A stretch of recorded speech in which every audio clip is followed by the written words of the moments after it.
ஆனா என்ன துவாக்கெல்லாம் வைக்கிறாங்கன்னு பாத்தீங்கன்னா அல்லாஹ் மக்ஃபுர்ல வர்ஹம் இதை வைப்பான். இதுக்கு ஆதாரம் கிடையாது. அல்லாஹ் மக்ஃபுர்ல வர்ஹம் என்பதற்கு ரசூலுல்லாஹ் மௌத்தா போன வீட்டு ஜனாசாக்கு கொடுக்க சொல்லலையே. நல்ல மனுஷன் என்ன தெரியுமா, விசாலமான இடம் கொடுக்கப்பட்ட ஒரு புது மாப்பிள்ள புது மணப்பெண் எப்படி அண்டைய நாள் மகிழ்ச்சியா இருப்பாளோ அது போன்று சந்தோஷமா கபர்கள் செய்வார், வெளிச்சத்தோடு இருப்பார். அது வேற்று உலகம்.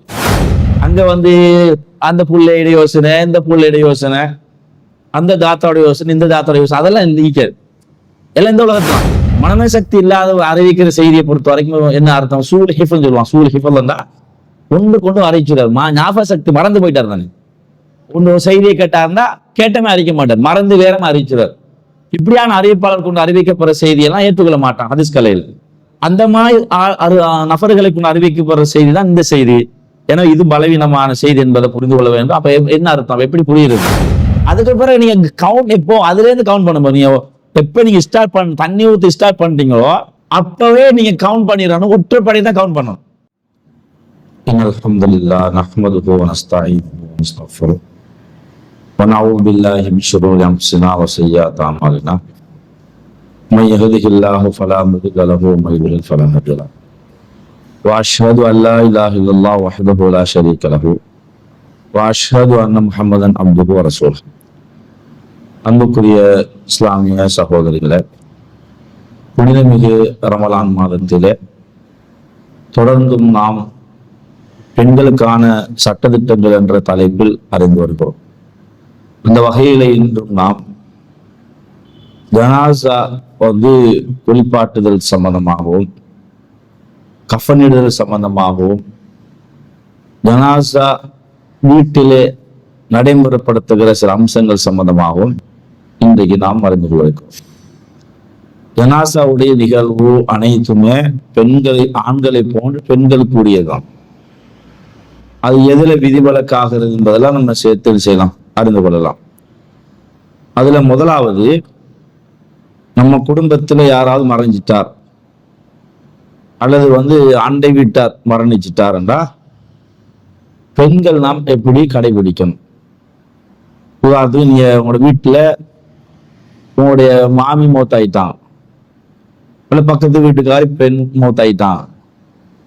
மூத்தாயின உடனே நீங்க பாத்தீங்கன்னா அந்த கண் நீக்குதானே, இந்த கண் திறந்திருக்கும். திறந்திருக்க முடியும். திறந்திருந்தோடனே நம்ம அதை எப்படி உடனே திறந்த மாதிரி செய்யக்கூடாது, வைக்கக்கூடாது. அதுக்கு ரசூல்லா எப்படி வழிகாட்டுறாங்கன்னா, ரசூல்லா அபூ சலமா வீட்டுக்கு போறாங்க. அவங்க மரண செய்தியை கேட்டு போறாங்க. போனா போன உடனே பார்க்க ஷக்க பசர், அவருடைய பார்வை திறந்திருக்கு. ரசூல்லா உடனே அதை அப்படியே செஞ்சா அப்படியே மூடி விட்டான். அப்படின்னு கசக்கிட்டீங்கன்னா மூடிப்பட்டுரும். அதுக்கப்புறம் நபிகள் நான் சொல்றாங்க இன்ன ரூஹ இதா குபில தபிஅஹு அல் பஸர், ரூஹு கைப்பற்றப்படுகிற பொழுது அது பார்வை அதை பின்தொடர்ந்து செல்கிறது நபிகள் எல்லாம் சொல்றான்.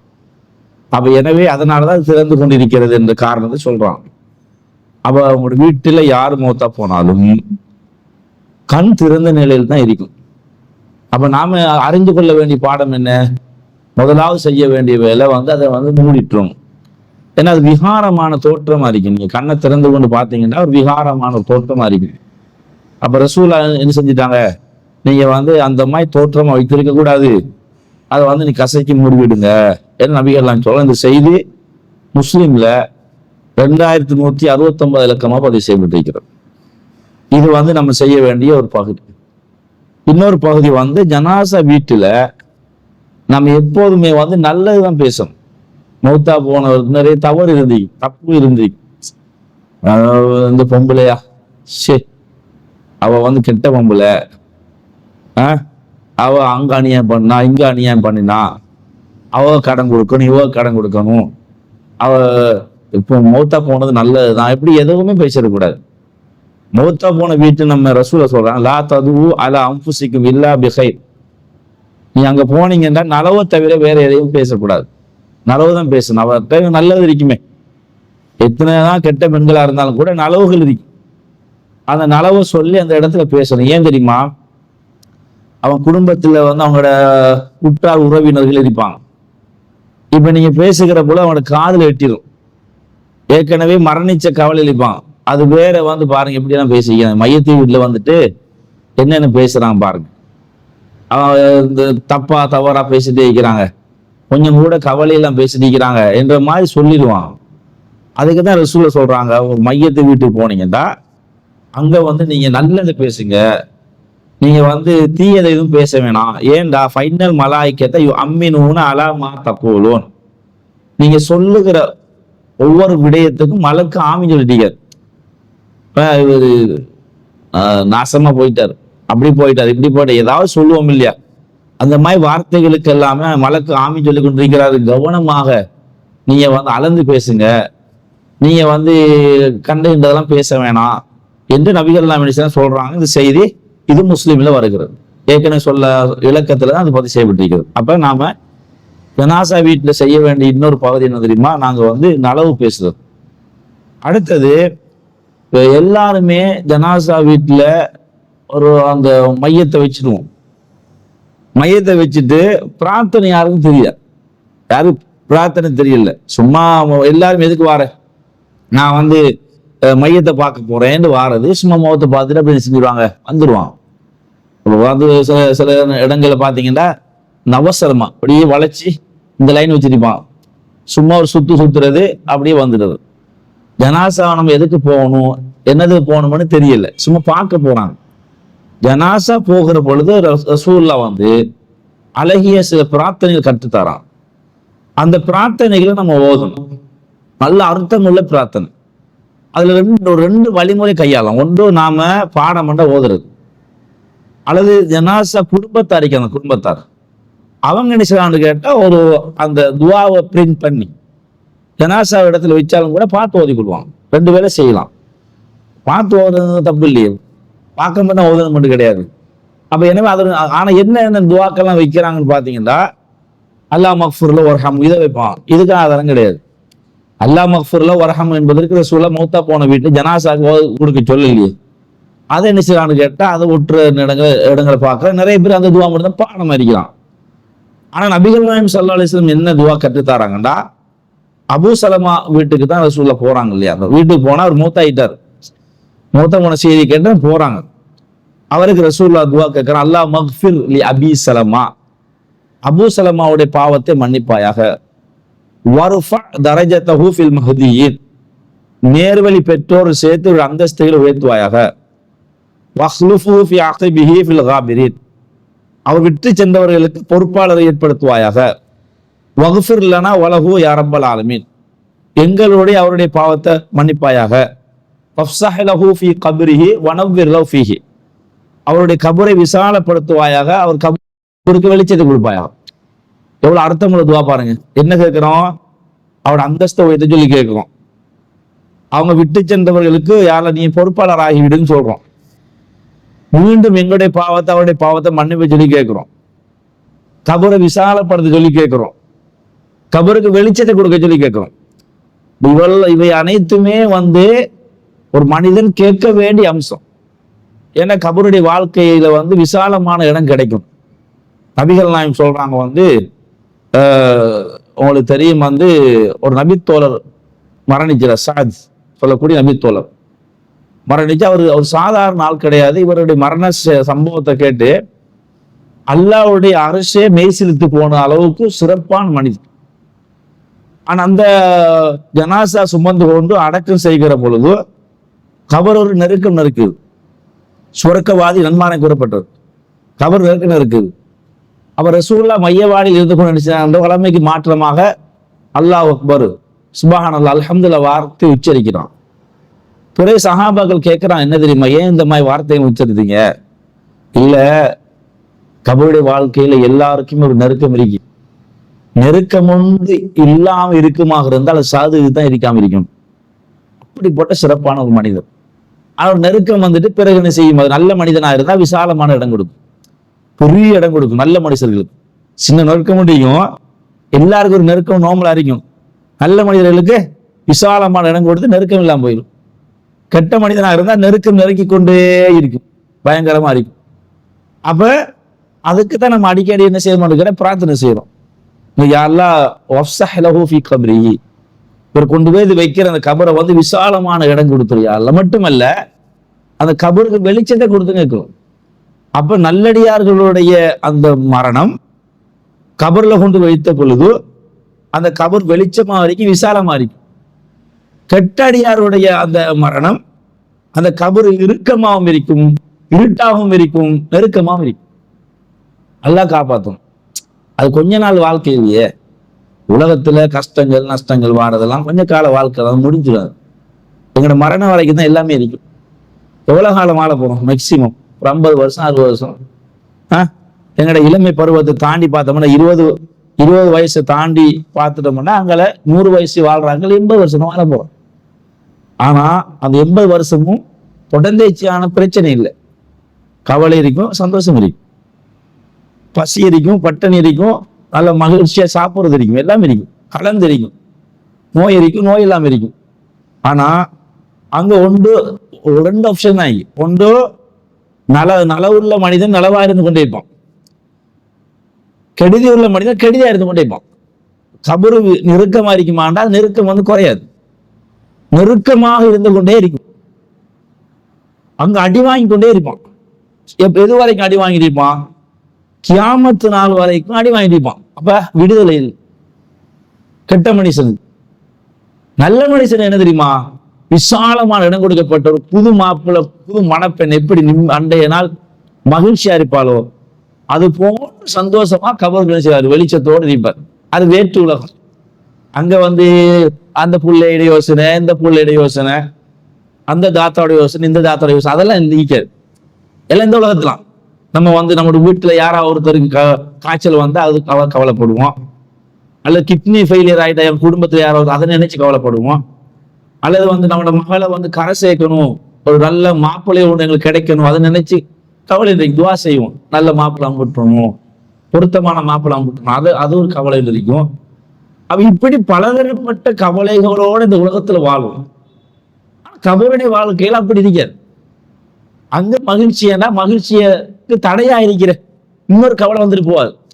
இப்ப நமக்கு மகிழ்ச்சியா இருப்போம், அந்த மகிழ்ச்சிக்குள்ளே திடீர்னு ஒரு கவலை வந்துடும், வேற ஒரு செய்தி ஒன்று கிடைச்சது.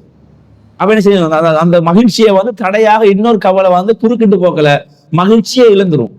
அது நடந்து கொண்டே இருக்கும், கொஞ்ச கால வாழ்க்கை நடந்துட்டு இருக்கும்.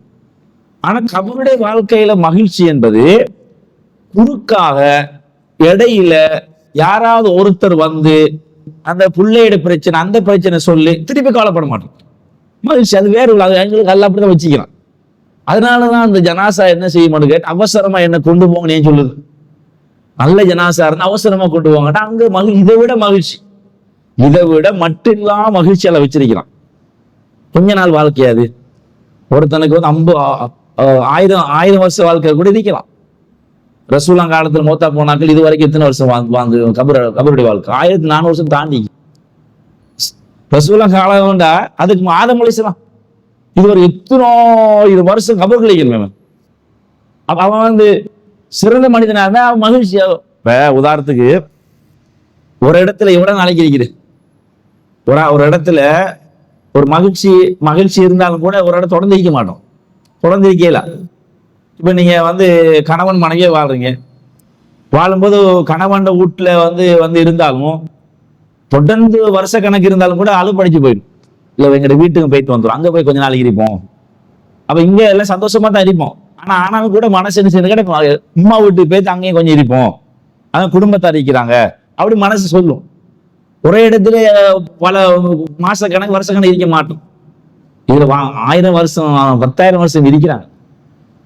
இருக்கிறதுக்கான செட்டப் வச்சிருக்கிறான், மகிழ்ச்சி அங்க வச்சிருக்கிறான். யாரையும் இந்த உலகத்துல அல்லாஹ்வுக்கு வாழ்ந்து, அல்லாஹ் சொன்ன அடிப்படையில வாழ்ந்து, தியாகம் பண்ணி, கஷ்டங்களை தியாகம் பண்ணி, நிறைய பிரச்சனைகளை தியாகம் பண்ணி, நிறைய சொகுசுகளை இஸ்லாம் தடுத்த சொகுசுகளை தாண்டி அல்லாஹ்வுக்கான கட்டுப்படுவோம் இருக்கிறாங்க இல்லையா?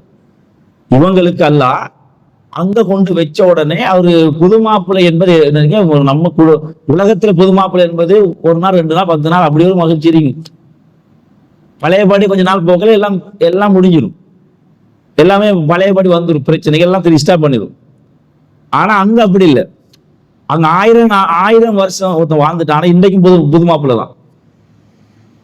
1000 நாள் கழிச்சு புது மாப்பிள்ளை தான். 10,000 நாள் கழிச்சு போது மாப்பிள்ள அப்படிதான் இருப்பான். அப்படிதான் மனசு இருக்கும். மனசு என்ன செய்யறான்னு கேட்டா ஒரு நாள் கலம்ப நிலைக்கு வராது. மனசு வந்து பாதிக்கிற வகையில வராது. அப்படிப்பட்ட ஒரு உலகம் தான் மறு உலகம். அந்த மறு உலகத்தை இந்த உலகத்தோட கற்பனை பண்ணி என்ன செஞ்சிடக்கூடாது, நினைச்சிடக்கூடாது. நீங்க அப்படிதான் யோசிக்கிட்டேன். இங்கேண்டா நானா இருக்கிறான், தம்பி இருக்கிறான், கணவன் இருக்கிறார், பாப்பா இருக்கிறான், எல்லாம் சேர்ந்து வாழ்ந்துருவோம். அதனால அது சந்தோஷம் தானே. அங்க போனா எங்க யாரு இருக்க போறான், நானும் இல்லை, தம்பி இல்லை, ஒருத்தரும் இல்லை. அங்க போய் எங்களுக்கு என்ன கிடைக்க போகுது, என்ன மகிழ்ச்சி அப்படின்னு நினைக்கிறோம். அது இல்லை.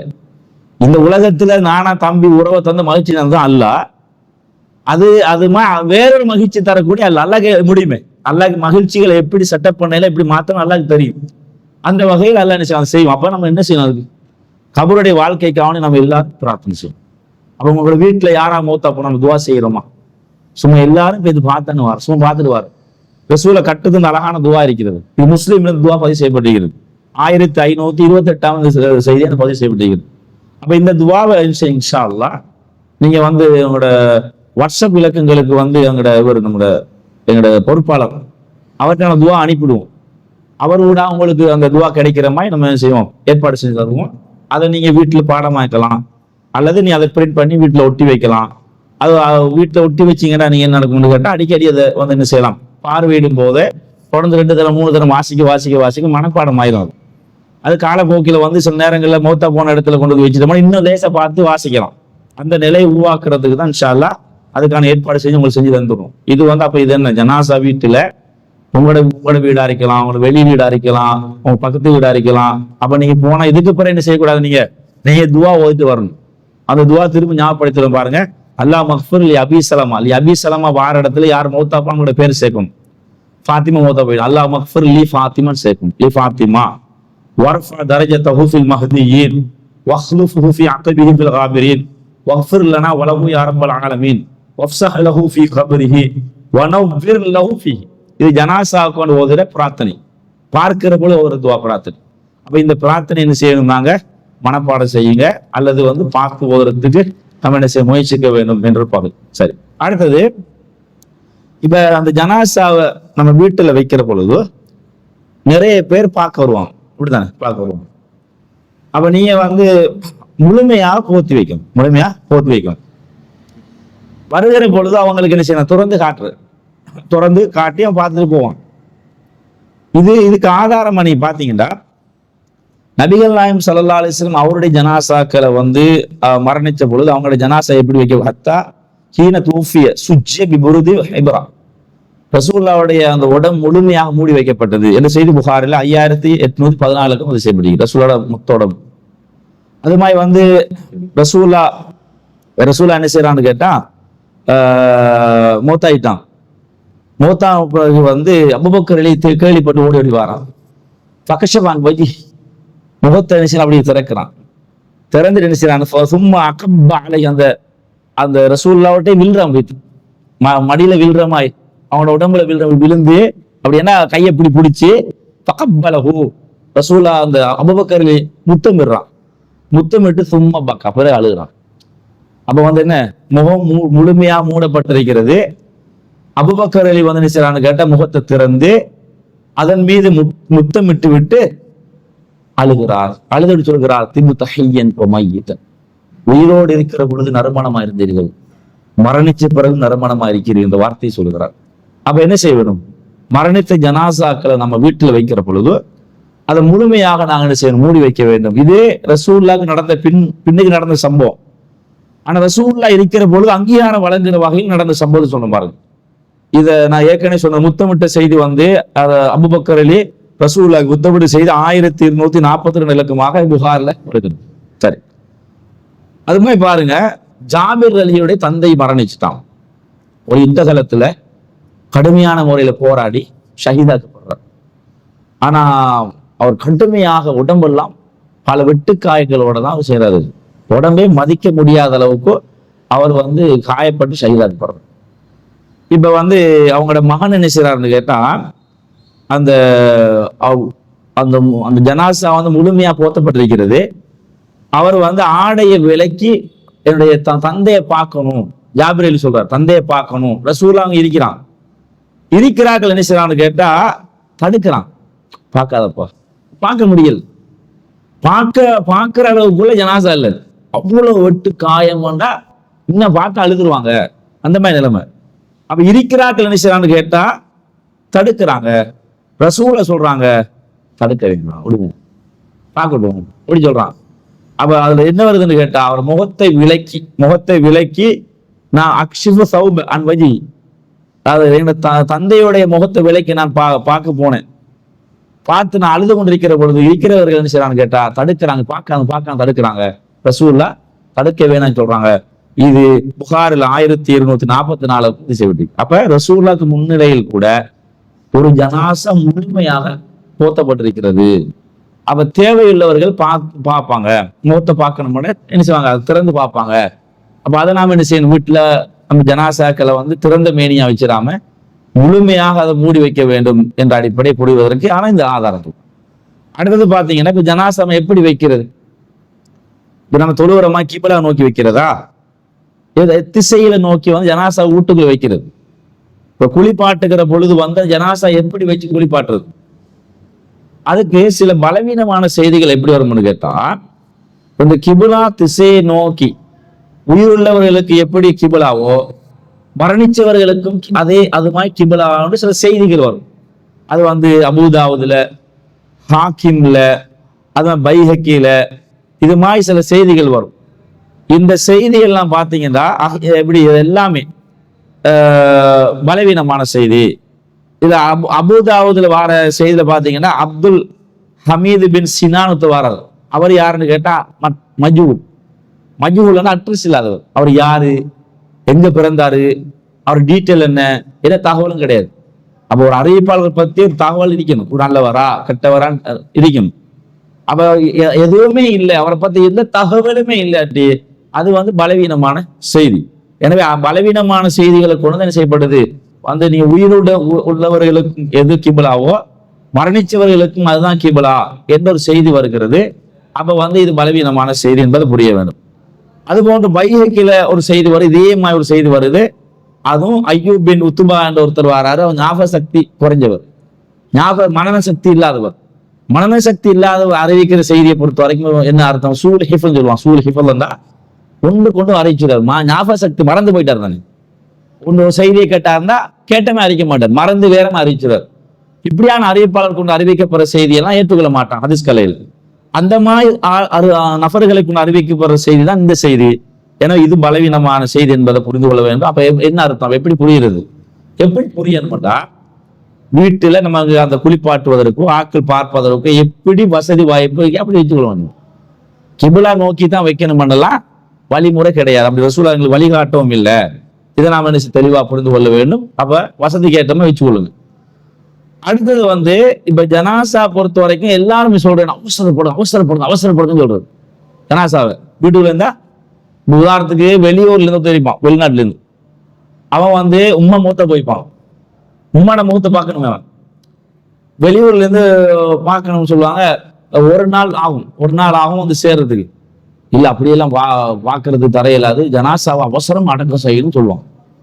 மகன் அழுகுறான், இல்ல என் உம்மா நான் பார்க்கணும், கடைசியா முகத்தை பார்க்கணும் என்ன சொல்லி அழுகுறான். ஆனா வீட்டுள்ளவர்களோ அது மார்க்கம் தெரியாது சொல்றாங்க, இல்ல பார்க்க இயலாது. ஏன் பார்க்க இயலாது தெரியுமா, நீ டைம் ஒரு நாள் கடந்து எப்படி பார்க்கறது, அவசரப்படுத்த ஹதீஸ் வருது. அப்படி சில செய்திகளை சொல்லி என்ன செய்யறான்னு கேட்டா, ஒரு டிலே ஆகி வாராக்கள் பார்க்க விட மாட்டான். அப்ப உண்மையில ஜனாசா பொறுத்த வரைக்கும் வீட்டில் மரணிச்சா அல்லது எங்கேயா மரணிச்சா அவசரப்படுத்தணுமா என்று கேட்டா அவசரப்படுத்த வேண்டிய தேவையில்லை. அது சம்பந்தப்பட்ட சில செய்திகள் வந்தாலும் கூட அது ஒரு பலவீனமான செய்தி. லா எம்பகி ஜீஃபத்தி முஸ்லிம் அந்த பைன லஹ்ரானி அஹ்லி. நீங்க வீட்டுல அந்த ஜனாசா மௌத்தா போனோன்னே அவன் என்ன செய்ய வேணாம், வீட்டுல வச்சு தடுத்து வச்சுக்கொள்ள வேணாம், அவசரப்படுத்துங்க என்ற மாதிரி சில செய்தி வருது. இதெல்லாம் உருவாபின் சயீத் ஒருத்தர் வாராரு, அவர் பலவீனமான ஒருத்தர். அது மூலமா அறிவிக்கப்படுற செய்தி அந்த செய்தி. எனவே ஆதாரமான செய்திகளை கொண்டு என்ன செய்யப்படல, நீங்க அவசரப்படுத்தணும். இப்ப ரசூல்லா மௌத்தா போனாங்க, எத்தனை நாள் இருந்தாங்க, கிட்டத்தட்ட 3 நாள் இருந்தாங்க. 3 இருந்தான். அப்ப என்ன செஞ்சுப்பாங்க, அது அவசரப்படுத்தணும்ன்ற அடிப்படை இருக்குமாறத சஹாபாக்கள் விரைவுபடுத்திப்பான், வேகம் அடக்க செஞ்சிருப்பான். எனவே அப்படி ஒரு அடிப்படை கிடையாது. ஆனா துக்கானுஷ்டிக்கிறது இந்த 3 நாள் தானே, துக்கானுஷ்டிக்கிறது 3 நாள் தாண்டக்கூடாது. 3 நாள் வந்து செஞ்ச தாண்டி கூடாது. ஏன்னா 4 நாள் வச்சு 4ஆவது நாள் துக்கானுஷ்டிப்பானே ஜனாசா வச்சு கொண்டு, அதுக்குள்ள அடக்கம் செஞ்சிடும். சில ஜனாசாக்களை எப்படி கொண்டு கேட்டால் நோய்வாய்ப்படுத்திக்கும், கடுமையா நோயப்பட்டிக்கும். இதை வச்சு கொண்டிருக்கிறதால இன்னுமே வந்து என்ன செய்யும், நோய் தொற்றுகள், நோய் கிருமிகள் அல்லது வாசங்கள் இன்னுமே வீச ஆரம்பிக்கும். அது மாதிரி ஜனாசாக்கள் அவசரமான எங்களுக்கு யார் யாரெல்லாம் பார்க்க வைக்க முடியுமோ பார்க்க வச்சுட்டு அடக்கம் செய்யலாம். அது இல்லாம ஒரு ஜனாசா 1 நாளோ 2 நாளோ இருக்குது, ஏன்னா வெளியூர்ல பயணம் வாரத்துக்கு கொஞ்சம் டிலே ஆகுது, நான் பார்க்க நினைக்கிறாரு, அவருக்காக ஜனாசா வீட்டுல வைத்துக் கொண்டிருக்கணும்னா அப்ப தாராளமா வைக்கிற மார்க் அடிப்பு தடை கிடையாது. ஆனா ஒரு செய்தி வருது, ஆதாரபூர்வமான செய்தி தான், அந்த செய்தியை வச்சு கூட ஆதாரம் சொல்லுவான், அவசரப்படுத்தணும். அஸ்ரிஉ பில் ஜனாசா, ஜனாசாவை கொண்டு நீங்க விரைவுபடுத்துங்கிற செய்தி வரும். அந்த செய்தி என்ன தெரியுமா, ஜனாசா தூக்கின பிறகு இப்படி தூக்குறோம் தானே, தூக்கினா வேகமா கொண்டு போகணும் அவசரமா. ஏன்னா அந்த ஜனாசா புலமும் என்னை அவசரமா கொண்டு போங்க நல்ல ஜனாசா இருந்தா. கெட்ட ஜனாசா இருந்ததுன்னு சொல்லணும்னு கேட்டா நீங்க எங்க கொண்டு போறீங்கன்னு கேட்கும். அதனால ரசூலுல்லாஹ் என்ன செய்யறான்னு கேட்டா, ஜனாசா தூக்கிட்டீங்கன்னா வேகப்படுத்துங்க, விரைவுபடுத்துங்க என்ன நபிகள் சொன்னாங்க. அப்ப எனவே ஜனாசா சுமந்து செல்லுகிற பொழுது வேகப்படுத்துவதற்கு ஹதீஸ் வருது தவிர, வீட்டில் இருக்கிற பொழுது அதுக்கு அவசரப்படுத்த வேண்டும் என்ற அடிப்படை இல்லை என்பதை புரிந்து கொள்ள வேண்டும். ஆனா அதுக்கு நம்ம வாசனை திரவியங்கள் அது நிறைய பூசலாம்.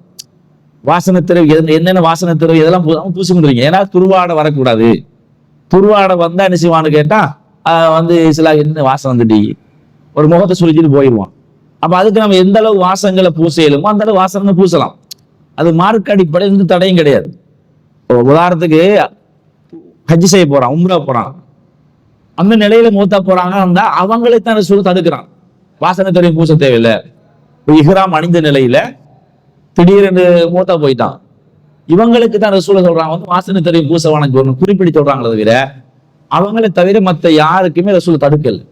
அதனால ஜனாசா வைத்து என்ன செய்யலாம், நாங்க தாராளமாக என்ன செய்ய வாசனை திரவியங்களை பூசலாம் என்பது புரிந்து கொள்ள. கண்டிப்பா பூசத்தான் வேணும். ஏன்னா எப்படியுமே ஜனாசாக்கள் கொஞ்சம் லேட்டாக சில வாசங்கள் வர ஆரம்பிச்சிடும். அப்ப அதுக்கு அந்த வாசம் வராத அளவுக்கு என்ன செய்யணும், நாங்க பூசிக்கொள்ள வேண்டும் என்ற அடிப்படை புரிந்து கொள்ளும். சரி, அடுத்ததாக இப்ப ஜனாசா குளிப்பாட்டுறாங்க. அடுத்த குளிப்பாட்டு செக்ஷன் போயிடும். இப்ப குளிப்பாட்ட முன்னால பெஸ்ட்டுக்கு என்ன செய்வான்னு கேட்டா, முதல் தடவை குளிப்பாட்டி இருப்பான்.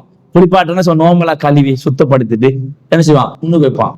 ஏன்னா குளிப்பாட்டுறதுக்கு எல்லாம் கடைசியா செய்வோம் என்று முன்கூட்டிய வாராக்களை பார்க்கணும். அதுக்கு நோம்பலா கழுவிட்டு எப்பமாண்டா வைக்கிற தடை இல்லை. ஒரே நேரத்துல ஜனாசா குளிப்பாட்டி வைக்கணும். அதே நேரத்துல இப்ப இது ஜனாசா குளிப்பாட்டு அதுக்கான இஸ்லாம் முறைப்படி செஞ்சு கொண்டு இருக்கிற அது வேற சப்ஜெக்ட். இது இஸ்லாம் முறைப்படி குளிப்பாட்டு இல்லை, சும்மா அங்கங்க தொடச்சி சுத்தப்படுத்திட்டு நிறைய பேர் கொண்டிருக்கிறான், அவங்களுக்கு காண்பிக்கணும். இப்ப அப்ப அதுக்கான நிச்சயம்னு கேட்டா முதல் கட்டமாக நிச்சயமானு கேட்டா நோம்பெல்லாம் கழுவான். அது கூடுமான அது அப்படி செய்யறது தப்பு கிடையாது. இதுதான் மார்க்கம், இதுதான் இஸ்லாம். முதல் தடவை கழுவணும், 2வது தடவை குளிப்பாட்டணும், அப்படி மார்க்கம்னு நினைச்ச தவறு. அது இல்லாம அவசரமா வாராக்களை பார்க்க வைக்கணும் என்பதற்கான மேலோட்டமான சுத்தங்களை பண்ணி கொண்டு பார்க்க வைக்கிறது என்பது அது நேரடியாக தடை இல்லை என்ற அடிப்படையை புரிந்து கொள்ள வேண்டும். சரி, இப்ப நம்ம குளிப்பாட்டுற முறை என்ன, எப்படி குளிப்பாட்டுறோம்? குளிப்பாட்டுறதை பொறுத்த வரைக்கும் நல்லா விலையும் கொள்ளுங்க, ரொம்ப கஷ்டமான காரியம் கிடையாது. இப்ப நான் சொல்லித்தார காரியங்களை நீ பார்த்தீங்கன்னால இவ்வளவு இலகுவான காரியமான புரிஞ்சு கொள்வீங்க. உங்களோட வீட்டுல அல்லது பக்கத்து வீட்டுல நீங்க ரெடி ஆகணும், நான் குளிப்பாட்டுவேன். இதுக்கு அந்த ஊர்ல ஒவ்வொரு ஊர்லயும் ஒரு பொம்பளை இருப்பான், அவரை தான் கூப்பிடுறீங்க, கொஞ்சம் வீட்டுல ஜனாசா குளிப்பாட்டு வாங்கணும். ஏன் நம்ம அப்படி கூப்பிடணும்? எங்கட வீட்டுல ஒருத்தர் மௌத்தா போனா அந்த உடம்புல சில குறை நிறைகள், அந்த குறை நிறைகளை யாரு மறைப்பான்? ஒரு தாயுடைய குறையை மகள் மறைப்பான், மகளுடைய குறையை தாய் மறைப்பான், சகோதரிய குறையை மற்ற சகோதரி மறைப்பான். அப்ப அவங்களுக்குள்ள நினைச்சுவாங்க மறைச்சு எங்க தாய்க்கு இந்த மாதிரி குறை இருந்துச்சு, அதை வெளிப்படுத்தக்கூடாது, அதுக்கான பிரார்த்தனை செய்வாங்களே தவிர வெளிப்படுத்த மாட்டான். அப்ப நம்ம என்ன செய்யணும்னா வேற யாரா ஒருத்தரை கொண்டு குளிப்பாட்டு வைக்கணும். ஏன் நம்ம குளிப்பாட்ட வைக்கிறோம்னு கேட்டா, நம்ம குளிப்பாட்டுறது என்னமோ பெரிய கஷ்டமான காரியம் நினைக்கிறோம். பெரிய கஷ்டமான காரியமா நினைக்கிறதுக்கு என்ன காரணம்னு கேட்டா, துவா ஓதுறது. வார கொம்புல சும்மா அள்ளிட்டு ஓதுவாங்க, இதெல்லாம் ஓதுவா.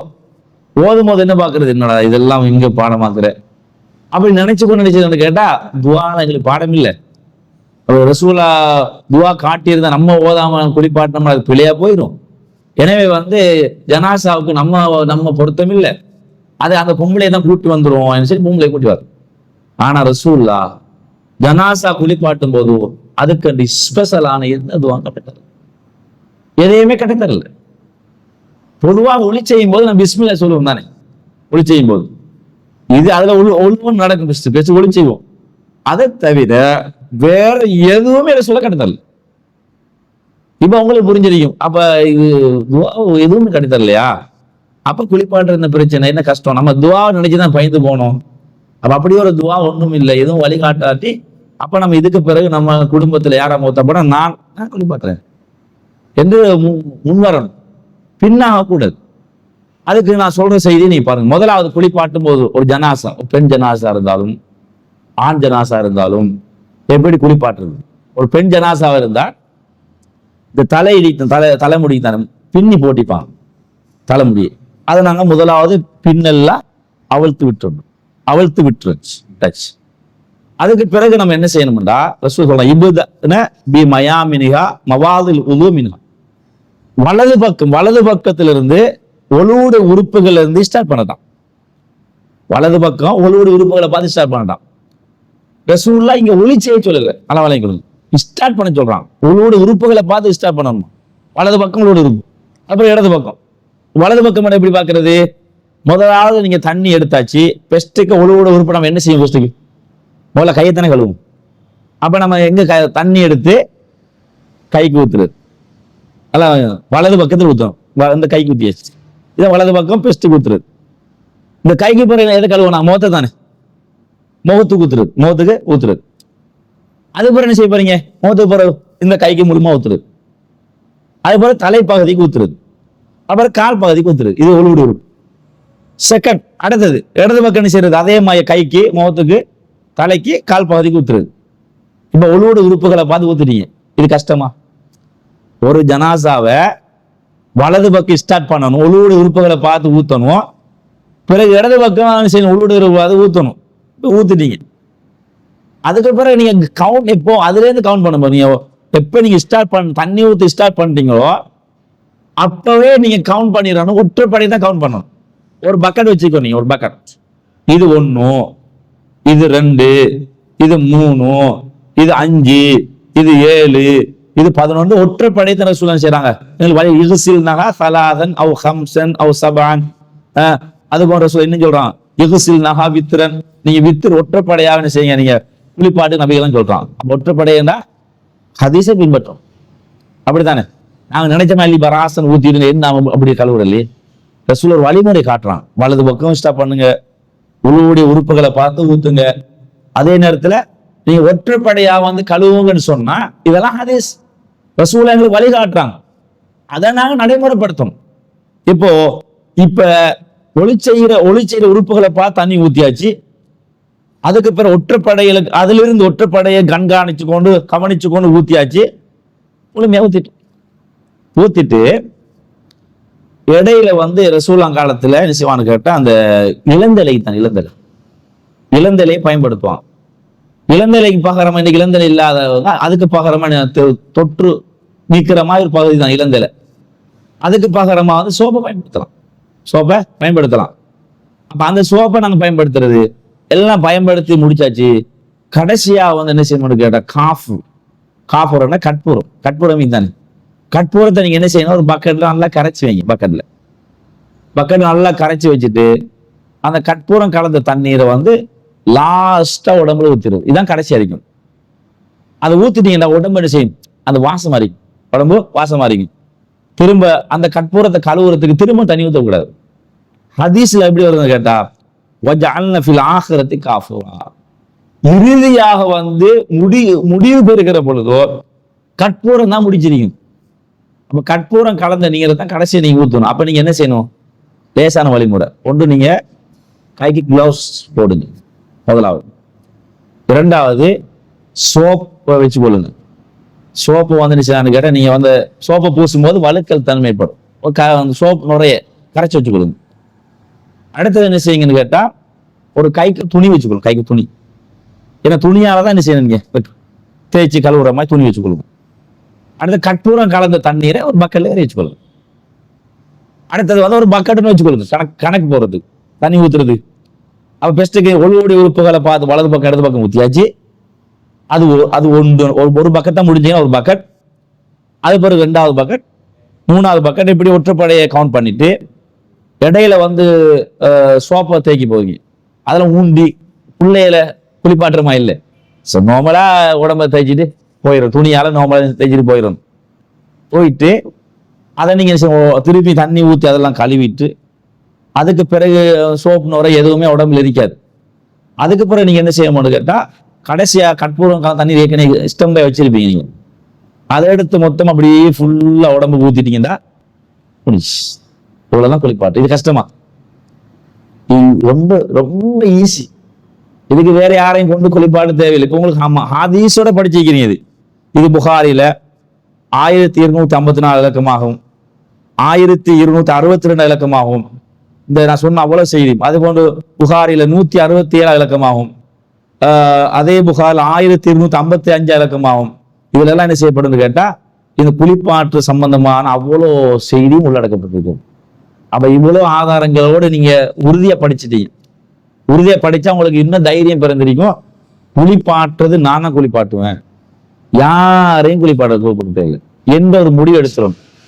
இப்ப குளிப்பாட்டும் போது கணவன் மனைவிக்கு தான், கணவன் மனைவியை பொறுத்த வரைக்கும் வந்து அவங்க குளிப்பாட்டலாம். ஒரு மனைவிய கணவன் குளிப்பாட்டலாம், கணவனை மனைவி குளிப்பாட்டலாம். அவங்களுக்குன்னு சலுகை செய்யப்படி சொல்லப்படுகிறது.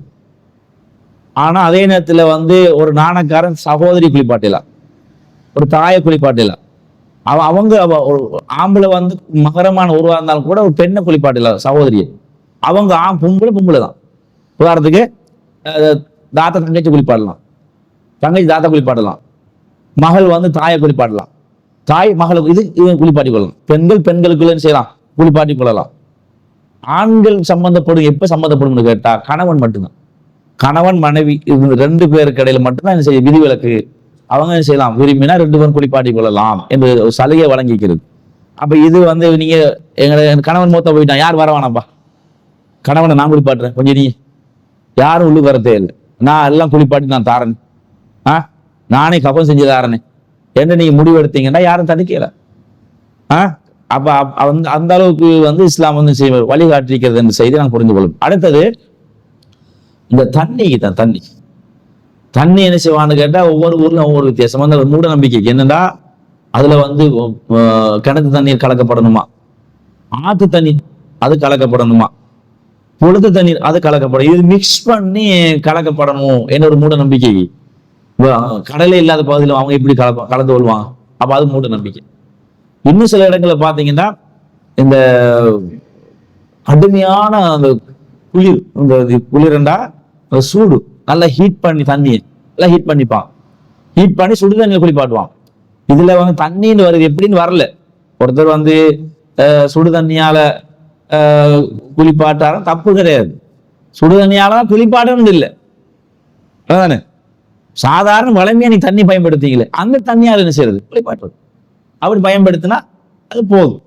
அப்ப எனவே வீட்டுல வளமையா இருக்கிற தண்ணீர் குளிப்பாட்டு. இப்ப நீ குளிப்பாட்டி முடிச்சு பொம்பளை பிள்ளையே குளிப்பாட்டி முடிச்சு என்ன செய்யணும், கடைசியா முடிய 3 சடையா பெண் என்ன செஞ்சிடணும், போட்டுடணும். இது புகாரில ரசூலுல்லாவுடைய அந்த மகளுக்கு என்ன செஞ்சாங்க, இந்த மாதிரி 3 சடையா பின்னி போட்டாங்க இந்த செய்தி புகாரில 1260 செய்தியா பதிவு செய்யப்பட்டிருக்கிறது.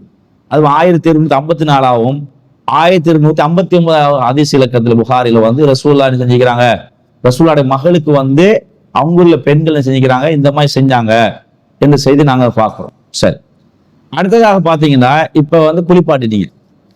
குளிப்பாட்டின பிறகு நீங்க வந்து குளிக்கணுமா, குளிப்பாட்டினது திருப்பி குளிக்கணுமா ஒரு டவுட் இருந்தாங்க. இப்ப ஒரு ஜனாசா குளிப்பாட்டிட்டீங்க, அப்ப நீங்க வந்து தொழுகைக்கு போக போறீங்க. இப்ப தொழுகைக்கு போக போறீங்க, குளிப்பாட்டி விட்டு அது கஃபன் செஞ்சு விட்டு தொழுகை போக போறீங்க. குளிப்பாட்டினோட திரும்ப குளிக்கணுமா என்று சொன்னா நபிகள் நாயகம் காலத்துல ரெண்டு விதமா நடந்திருக்கிறான். குன்னான் உகசில் மையத்தை, நாங்க மையத்தை குளிப்பாட்டுவோம். ஃபமின்னா மையத்தசில் ஒமின்னா மல்லா எத்தசில், எங்கள்ல குளிப்பாட்டி விட்டு குளிக்கக்கூடியவர்களாகவும் இருந்தோம், குளிக்காதவர்களாகவும் இருந்தோம். அப்ப ரசூலுல்லாஹ் காலத்தில் நடக்கிற சம்பவம் தான். குளிப்பாங்க ரெண்டுக்கு அனுமதி. நீங்க வந்து குளிப்பாட்டிட்டீங்க, அவசரமா அடுத்த கட்டமா தொழுகை நடத்த பாக்குது. இப்ப நீங்க என்ன செய்ய போறீங்க, நீங்க போறீங்கடா, இப்ப நீங்க என்ன செய்யலாம், தாராளமா வந்து குளிக்காம கூட போகலாம். அது வந்து நம்ம விருப்பம். குளிச்சுதான் ஆகணும் என்ற ஒரு வழிமுறை என்ன செய்யப்படலை, சொல்லப்படலை என்பதை நான் புரிந்து கொள்ளலாம். அப்ப உங்களுக்கு குளிப்பாற்ற முறை வந்து கிளியர் தானே, டவுட் இல்லை தானே? சரி, அடுத்ததா நீ பாத்தீங்கன்னா கஃபன் செய்யறதை பொறுத்த வரைக்கும் ரசூலுல்லாஹ் இத்தனை ஆடைகளை கொண்டு நீங்க கஃபன் செய்யணும், இந்த முறைப்படிதான் கஃபன் செய்யணும் வரையறை சொல்லல. ஆண்களா இருந்தாலும் பெண்களா இருந்தாலும் இத்தனை 3 ஆடை இருக்கணும், 5 ஆடை இருக்கணும், 7 ஆடை இருக்கணும், இத்தனை ஆடைகள் சுத்தணும் அப்படி ரசூலுல்லாஹ் குறிப்பிட்டு வரையறை சொல்லல. ஆனா ரசூலுல்லாஹ் என்ன சொல்றாங்கன்னா, இதான் கஃபன் அகாவ், தன்னுடைய சகோதரனை நீங்க கஃபன் செய்ய ஆரம்பிச்சீங்கன்னா கஃபனஹு, அந்த கஃபன் அழகா செய்யணும், பசுங்க செய்யணும், நேர்த்தியா செய்யணும். அதான் பேசி நேர்த்தியா இருக்கணும். அப்ப இத நேர்த்தியா செஞ்சுட்டாங்கன்னா ஓகே, இதான் ரசூலுல்லாஹ்வுடைய. அதே நேரத்தில் ரசூலுல்லாஹ் சொல்றாங்க, அந்த ஆடை இருக்குத்தானே, இது இந்த நேர்த்தியா செய்யுங்க சொல்ற முஸ்லீம் வருது.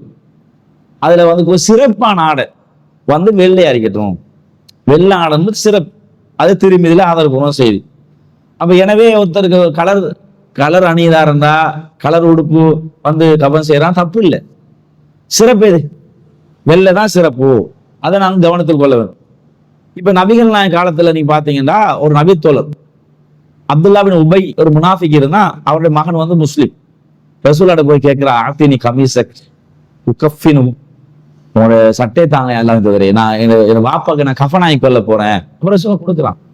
அணிஞ்சிருந்த சட்டையை கூட ரசூலுல்லாஹ் சரி இது கஃபனை வச்சுக்கோன்னு கொடுக்குறாங்கன்னா, சட்டை அணிஞ்சிருந்த சட்டையை கூட கஃபன் ஆக்கலாம்.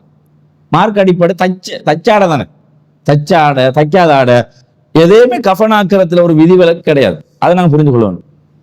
அதே நேரத்துல நபிகள் நாயகம் ஸல்லல்லாஹு அலைஹி வஸல்லம் அவர்களுக்கு எத்தனை துணியால் கஃபன் செய்யப்பட்டாங்க? 3 துணியால் சுத்தப்பட்டு செஞ்சாங்க, கஃபன் செய்யப்பட்டாங்க என்ற அடிப்படை வச்சு கொண்டுதான் என்ன செய்யறாங்க. சரி, நாங்களும் என்ன செய்வோம், இந்த ஒரு ஆண் ஜனாசா இருந்தா நம்ம என்ன செஞ்சு கொள்வோம்னு கேட்டா ஒரு 3 துணியால வந்து கஃபன் செஞ்சு கொள்வோம், முடிய எடுக்க தப்பு கிடையாது தானே. ரசூல் அப்படி நடந்திருக்கிறது. அதுக்கான ஒருத்தர் 4 துணி வைக்கிறாரு, தப்பு. ரசூல் நேரடியான வார்த்தை சொல்லல, வரையறு ஒரு 3 துணி போதாது, 4 துணி வச்சு கொள்வோம் முடிவெடுக்கிறான்னு நான் தடை சொல்லலுமா? தடை சொல்லல.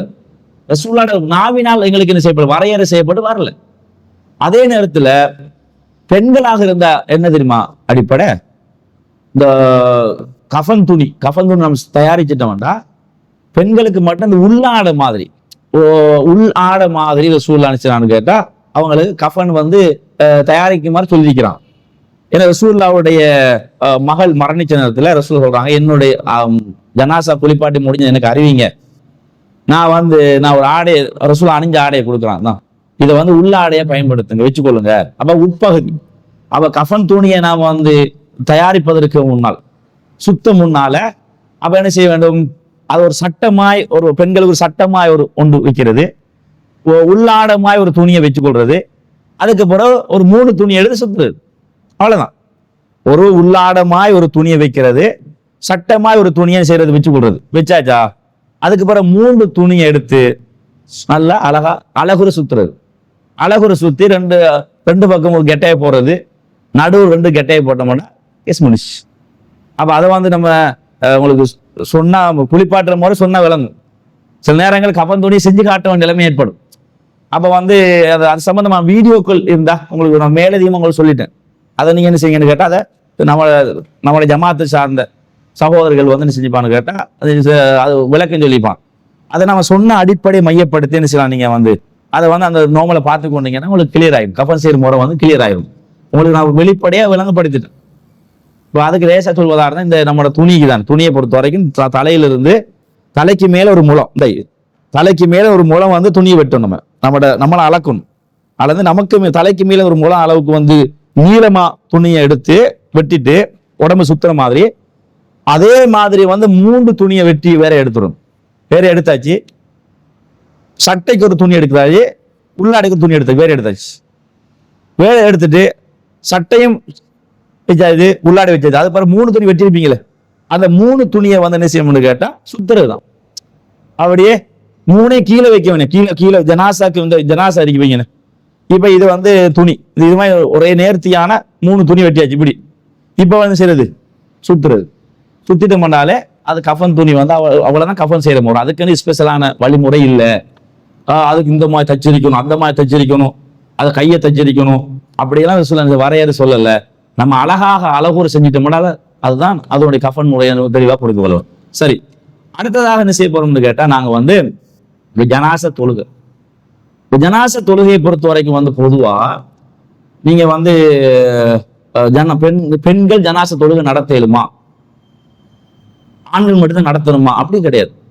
ஒரு ஜனாச தொழுகையை வந்து ஆணு நடத்தலாம், நடத்தலாம்.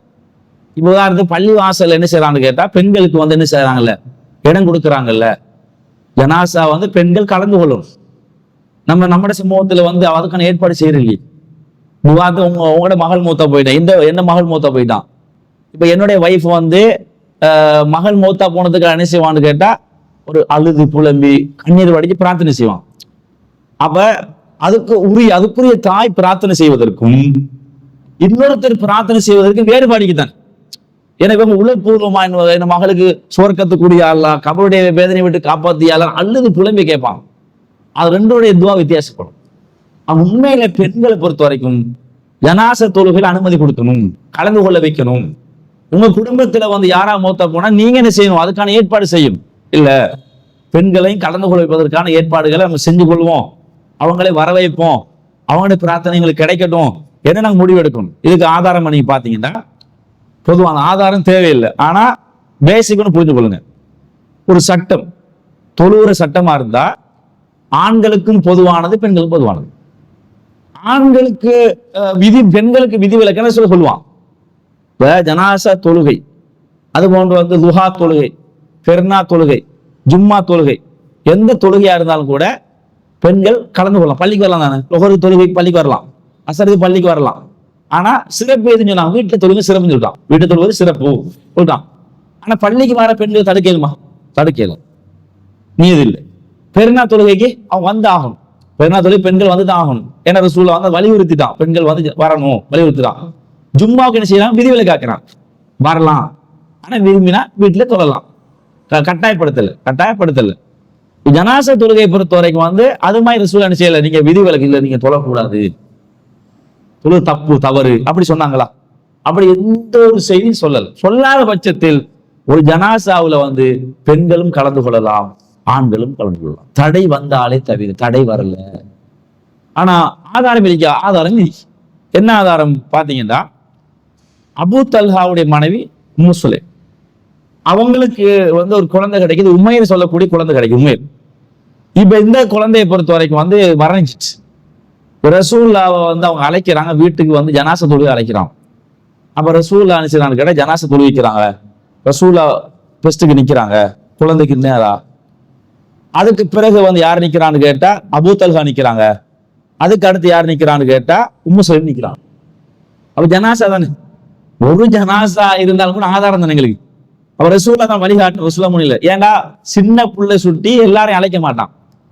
பாவ மன்னிப்பு தேர் அம்சம் இல்லைதாங்க, பச்சை குழந்தை மொத்த பாவ மன்னிப்பு தேர் அம்சம் தான் எல்லா ஒட்டுமொத்த ஆக்களையும் அழைப்பாங்க. இது பாவ மன்னிப்பு தேர் அளவுக்கு ஒண்ணு சின்ன குழந்தை, பச்சை குழந்தை.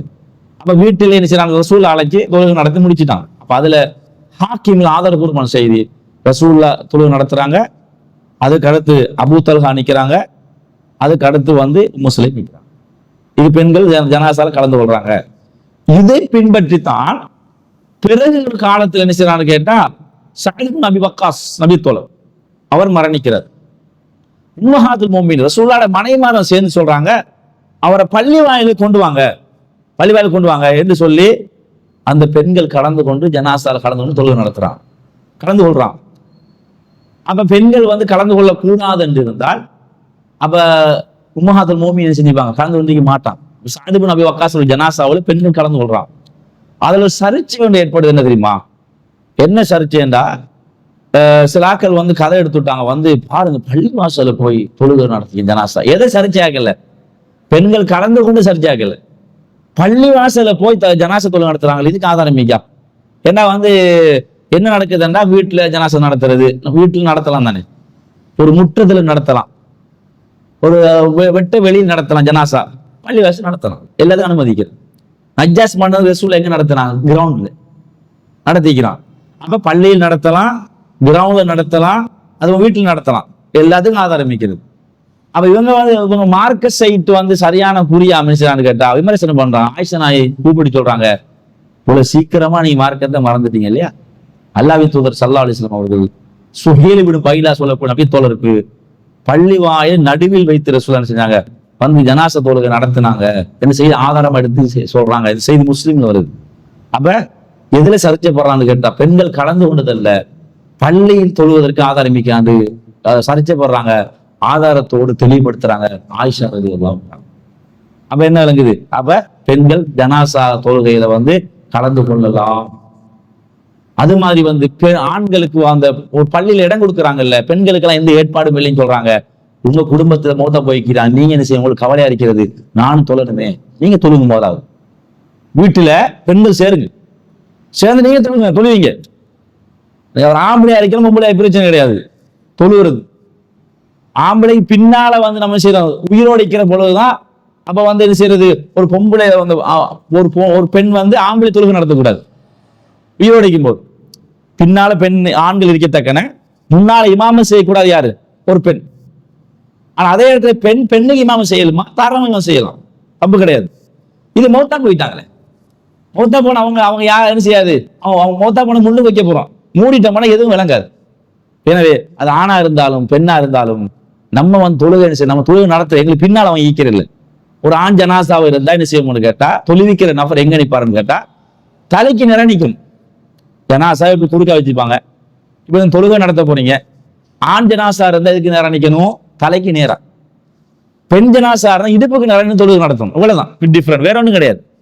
அப்ப தொழுவிக்கிற ஆணா இருந்தாலும் தொழுவிக்கிற பெண்ணா இருந்தாலும் என்ன செய்வான்னு கேட்டா, பெண் அந்த அவங்க தொழுகை நடத்தும் போது பெண்கள் செய்யக்கூடாது, பின்னால் ஆண்கள் கலந்து கொள்ளக்கூடாது. பேசிக் பெண்கள் மட்டும்தான் அவங்க செய்ய தொழுகை நடத்தும், பின்னால் ஆண்கள் செய்யக்கூடாது, கலந்து கொள்ளக்கூடாது. பெண்கள் அப்ப நீங்க பள்ளியில இடம் தானாங்க என்பதற்காக நீங்க என்ன செய்றீங்களா, வீட்டுல ஒரு 10 பெண்கள் சேர்ந்து நான் தொழுகை நடத்துறேன், என்னுடைய வாப்பாக்கு நான் ஜனாசால் கலந்து கொள்ளணும், நான் தொழுகை நடத்தணும், அவங்க இடம் தாராங்க பள்ளியில, இது விடக்கூடாது, நீங்க முடிவெடுத்து தொழுகை நடத்துறீங்க. தப்பாண்டா, தப்பு கிடையாது, தவறு கிடையாது, தாராளமா என்ன செய்யணும், செஞ்சுட்டு போகலாம். அப்ப அது அந்த முறையை நான் கற்றுக்கொள்ளணும். ஜனாசா தொழுவிக்கிறேன் எப்படின்னா அவங்க விளங்கப்படுத்துறேன். அப்ப இதை வந்து என்ன செய்யணும், நாங்கள் தெளிவாக புரிந்து கொள்ள வேண்டும். அப்ப ஜனாசாக்களை பொறுத்த வரைக்கும் ஆணும் தொழுகை நடத்தலாம், பெண்ணும் தொழுகை நடத்தலாம். அதே நேரத்துல பெண்களுக்கு மட்டும்தான் நடத்தணும். ஆணை பொறுத்த வரைக்கும் ஆணுக்கு நடத்துவாங்க, பெண்கள் சேர்த்து நடத்துவாங்க. இது வந்து ஆனால் நீங்க உங்க இதே வந்து நம்மளோட பள்ளி வாயில்ல இந்த ஆதாரங்கள் சமர்ப்பிச்சு ஒவ்வொரு கிராமத்திலும் பெண்களுக்கான ஏற்பாடுகள் செய்து கொடுக்கணும், பெண்களுக்கான ஏற்பாடு செஞ்சு கொடுக்கணும். இப்ப நான் கல்முனையில நான் வரலாற்றுல நான் நினைக்கிறேன் ஏகத்துவம் அவங்களுக்கு ஆரம்பத்துல வந்து அடைஞ்சிச்சு. ஆனா அவங்களோட பள்ளி வாயில இதுவரைக்கும் என்ன நடக்குன்னு கேட்டா, பெண்களுக்கான ஜனாசா தொழுகை அவங்கள பள்ளிக்கு வர வைக்கிறது ஏற்பாடு நடக்கல. அல்லாஹ்வோட உதவியால நாம் அந்த பள்ளி வாயிலுக்கு போன பிறகு முதல் தடவையா ஒரு பெண்மணி அங்க நான் போன பிறகு மூத்த போறாங்க. அதுக்கு பிறகு நம்ம என்ன செய்யணும், அந்த பள்ளி வாயிலுக்கு பெண்களும் ஜனாசா தொழுகையில கலந்து கொள்ளலாம்னு அழைப்பு கொடுக்குறோம். அதிகமான பெண்கள் வந்துட்டாங்களே, ஏன்னா பெண்கள் ஜனாசா தொழுகை நடத்த கலந்து கொள்ள மகிழ்ச்சி அவங்களுக்கு. அப்ப என்னுடைய தாய்க்கு, என்னுடைய வந்து குடும்பத்தார் மாமிக்கு என்னுடைய பிரார்த்தனை போய் சேரணும், அதிகமான பெண்கள் வந்துட்டான். அப்ப இப்படி நம்ம ஏற்பாடு செஞ்சு கொடுத்துட்டோம்டா, இதுக்கு பிறகு என்ன நடக்கும், அந்த ஏற்பாடு தாராளம் நடந்துடாது, நன்மை நமக்கு கிடைக்கும், ஒரு வழிகாட்டி விட்டமே. அப்ப எனவே இஸ்லாத்தின் அடிப்படையில் யாரும் விமர்சனம் பண்ண வரையல, ஆதாரம் வச்சு கைவசம் ஆதாரம் வைக்கிறது, அதனால யாரும் என்ன செய்ய வர முடியாது. அப்ப இதை நம்ம என்ன செய்யணும், தெளிவாக புரிந்து கொள்ள வேண்டும். சரி, அடுத்ததாக பாத்தீங்கன்னா இப்ப நம்ம தொழுகை நடத்துற பொழுது ஆணா இருந்த பெண்ணாக இருந்தா எப்படி நடத்துறதுன்னு கேட்டா, 4 தக்பீர் உள்ளடங்களாக தொழுகை நடத்தப்படும். 4 தக்பீர். முதலாவது தக்பீர் பிறகு தக்பீர் என்ன தெரியுமா, அல்லாஹ் அக்பர் சொல்லுது. என்ன அல்லாஹ் அக்பர் சொல்லுது? தக்பீருக்கு நேரடி அர்த்தம் என்ன, அல்லாஹ் அக்பர் என்று கூறுதல் அர்த்தம். இப்ப நீங்க 4 தடவை என்ன இப்படி வைங்க, அல்லாஹ் அக்பர் அல்லாஹ் அக்பர் அப்படி அல்ல. இடது கை மீது வலது கையை வைத்து என்ன செய்வேன்னு கேட்டா நீங்க தக்பீர் கட்டிடுவீங்க. கட்டுவது வேற, தக்பீர் வேற. அளவழிக்கும். இடது கை மீது வலது கை வச்சு நெஞ்சு தக்பீர் கட்டிடுங்க. இப்படி இது ஒரு செயல். தக்பீர் என்பது இன்னொரு செயல். தக்பீருக்கு அர்த்தம் அல்லாஹ் அக்பர் கூறுதல். அல்லாஹ் அக்பர் அல்லாஹ் அக்பர் இப்படி கூறுதல். இது கட்டுதல். அப்ப கட்டுதல் வேற, கூறுதல் வேற. அப்ப என்ன சமூகத்தில் ஆயிட்டுன்னு கேட்டா தக்பீர் கட்டுதல் அப்படி ஆயிடுச்சு. தக்பீர் கட்டுதல் அப்படி என்ன ரெண்டுமே ஒன்றுமா ஆயிடுச்சு. அப்ப கட்டுதல் என்பது ஒரு செயல்பாடு, தக்பீர் என்பது இன்னொரு செயல்பாடு. தக்பீருக்கு நேரடி அர்த்தம் என்ன தெரியுமா? அல்லாஹ் அக்பர் என்று கூறுதல். அப்ப எந்த தொழுகையா இருந்தாலும் நம்ம கட்டுதல் இருக்கும்.